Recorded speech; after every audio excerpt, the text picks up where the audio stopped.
Buenas tardes mis niños, ¿cómo están? Qué gusto poder estar nuevamente con ustedes para poder presentarles una nueva lección que se llama El Cordero de Dios. Voy a contar un pequeño relato, ya, que es también de la vida real, que ocurre mucho en las escuelas, ya, y les voy a presentar a los niños. Él se va a llamar Manuel y él se va a llamar Tomás, ¿ya? Tomás era un niño muy rebelde, malcriado, un niño que no hacía caso en nada, era un niño rebelde, ¿no? Debido a su mal comportamiento, el profesor decidió expulsarlo de la escuela, ¿no? Y la mamá, al enterarse, muy triste ella y angustiada, llorando, ¿no? Porque su hijo había sido expulsado, dijo, no puede ser, voy a ir a hablar con el profesor para que le dé una nueva oportunidad. No puede ser que mi hijo se quede sin estudiar. Entonces la mamá fue a hablar con el profesor, ¿no? Fue a hablar con el profesor y le dijo, profesor, por favor, ¿qué es lo que ha pasado con mi hijo? Por favor, dele una nueva oportunidad. ¿Qué va a ser de él si no se pone a estudiar? ¿No? Él tiene que seguir estudiando. El profesor tuvo compasión de la madre y dijo, tengo una idea. Voy a hablar con los niños para ver quién puede ser el fiador y podamos encontrar una solución.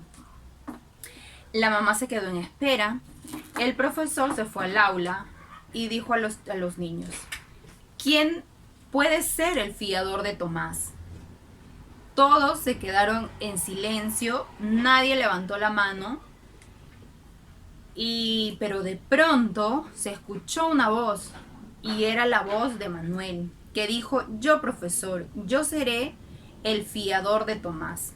¿Qué significaba ser el fiador? Él quiere decir que todo lo que haga Manuel, cuando se porte mal, cuando haga algo indebido, todo castigo le iba a caer a Manuel, no a Tomás, sino a Manuel. Y Manuel decidió tomar el lugar de Tomás, ya que a él le iba a caer todo castigo. Bien, este relato también se parece al de nosotros en cuanto a la vida real. ¿Por qué? Porque Jesús también fue nuestro fiador. Jesús murió en la cruz por nuestros pecados, para darnos salvación, para limpiar nuestros pecados, ¿no? Así como Tomás, Manuel fue el fiador de Tomás, Jesús también fue nuestro fiador.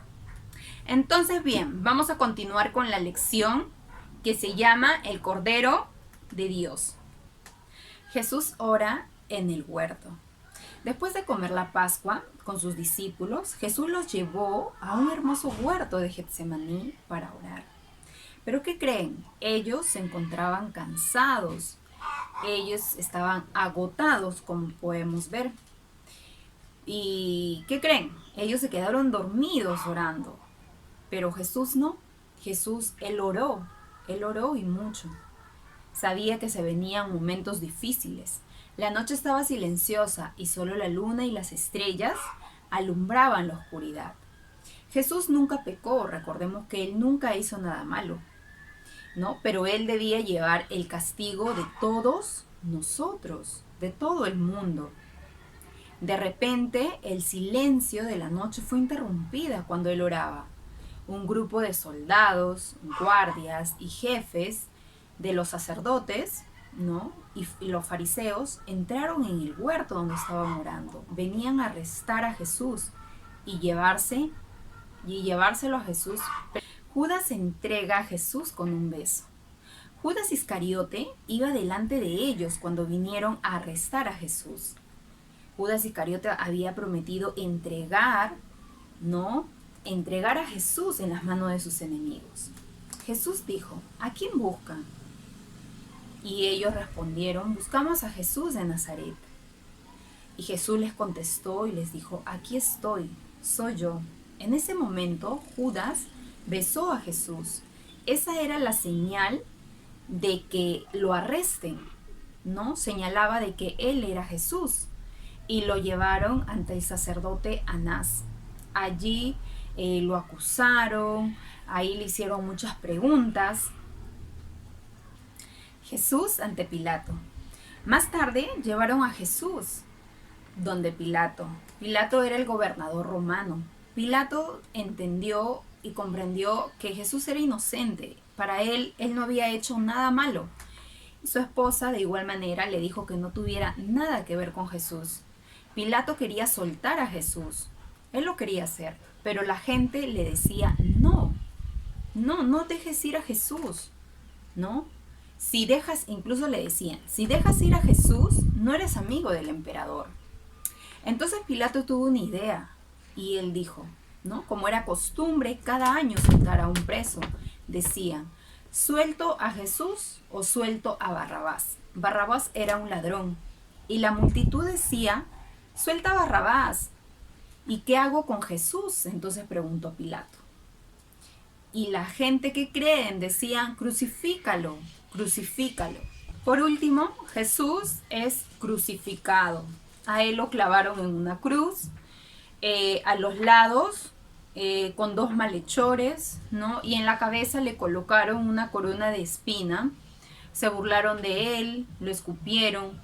¿Pero qué creen? Jesús soportó todo esto en silencio. Él era el Cordero de Dios que había venido al mundo para salvar a todos los hombres, mujeres y niños.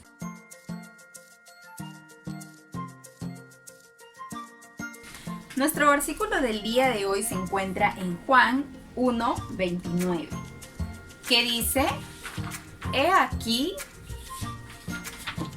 el Cordero de Dios, he aquí el Cordero de Dios que quita el pecado del mundo. Lo vamos a decir de nuevo, ¿sí?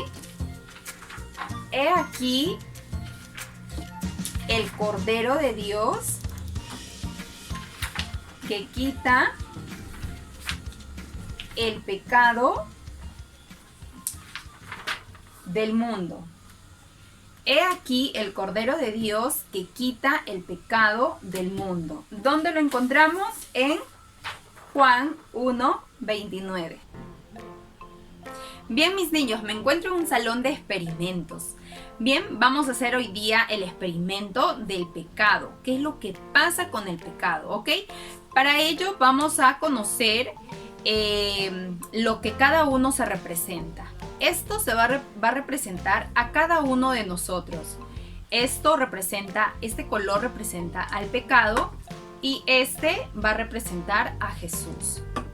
Como ya sabemos de clases anteriores, ¿no? Y también de lecciones pasadas que hayamos podido tener en las escuelas dominical, es de que cuando Dios formó a Adán y a Eva, los creó sin pecado, sin mancha, ¿verdad? Sin esto, sin pecado. Pero ¿qué pasó? ¿Qué pasó en el huerto del Edén? ¿No? Adán y Eva desobedecieron a Dios. Por lo tanto, pecaron. Y así toda la generación que nació, nacieron y nacimos pecadores, ¿no? Porque su palabra dice en Romanos 3:10 que no hay justo ni aún uno. Eso quiere decir que tú y yo somos pecadores, ¿verdad? Por lo tanto, cuando Adán y Eva nacieron, como les decía, ellos nacieron sin pecado, sin nada. Al igual que nosotros, ¿no? El pecado, como sabemos, ¿qué representa el pecado? Ustedes ya lo saben. Ustedes ya saben muy bien lo que representa el pecado. Y son las cosas malas, son la desobediencia, la rebeldía, ¿no? Pero no solamente con nuestros actos, sino también recordemos que el pecado es todo lo que nosotros podamos decir, ¿no? Con nuestras palabras, todo lo que nosotros podamos pensar, todo eso viene a ser el pecado. Y hoy en día vivimos en un mundo que cada vez el pecado nos arrastra más, ¿verdad? Por lo tanto, el pecado cada vez que se va metiendo en nuestras vidas, va ensuciando nuestro corazón, va ensuciando nuestras vidas y ya no está blanco como antes, sino se va, ¿qué color se está convirtiendo? Un color medio amarillento, un color negro, ¿verdad? Se está convirtiendo. Y así nos convertimos nosotros cada vez que pecamos. En nuestro corazón se va albergando las cosas malas, cosas que no le agradan a Dios, hasta que nuestro corazón se vuelve completamente negro, ¿no? Se vuelve completamente negro. Pero ¿qué creen? Jesús no solo, Él en su misericordia, en su amor, no nos dejó así. Sabemos que Jesús murió en la cruz por todos nuestros pecados, ¿verdad? ¿Y qué pasa? ¿Qué pasa si nosotros aceptamos a Cristo en nuestro corazón? Lo aceptamos como nuestro Señor de nuestras vidas. Este corazón que tenemos, lleno de pecado, ensuciado por el pecado, Jesús lo limpia. Jesús dice que Él limpia nuestro corazón poco a poco. Y ustedes, ¿y cómo fue que lo limpió? ¿No? Él limpió y llevó todos nuestros pecados en la cruz. En la cruz, Él, como hemos visto en la historia hace un momento, Jesús murió por ti y por mí, para darnos vida, para darnos salvación. Y miren lo que pasó. Si tenemos a Jesús en nuestro corazón, en nuestras vidas, volvemos a estar limpios, a no tener manchas de pecado. Por lo tanto, yo te invito, amiguita, amiguito, mis niños que me están escuchando, si aún no has recibido a Cristo en tu corazón, te invito a que lo puedas hacer para que puedas estar así y no el pecado, que el pecado esté fuera de nosotros y que Jesús siempre esté con nosotros. Te invito a que si no has aceptado a Cristo podamos hacer una oración juntos, ¿sí? Y oramos. Señor Jesús, te doy gracias, Señor, por morir en la cruz, Señor. El día de hoy quiero aceptarte como Cristo, mi Salvador, en mi corazón, en mi vida. Te pido, Señor, que tú guíes cada paso de mi vida. Yo creo en ti, creo que moriste en la cruz. Vive en mi corazón. Te lo pedimos todo esto, Señor, en tu precioso y santo nombre. Amén. Bien, mis niños. Felicidades a aquellos niños que han hecho esta oración. Gracias por escucharme, por su tiempo y nos vemos hasta una nueva oportunidad. Chao.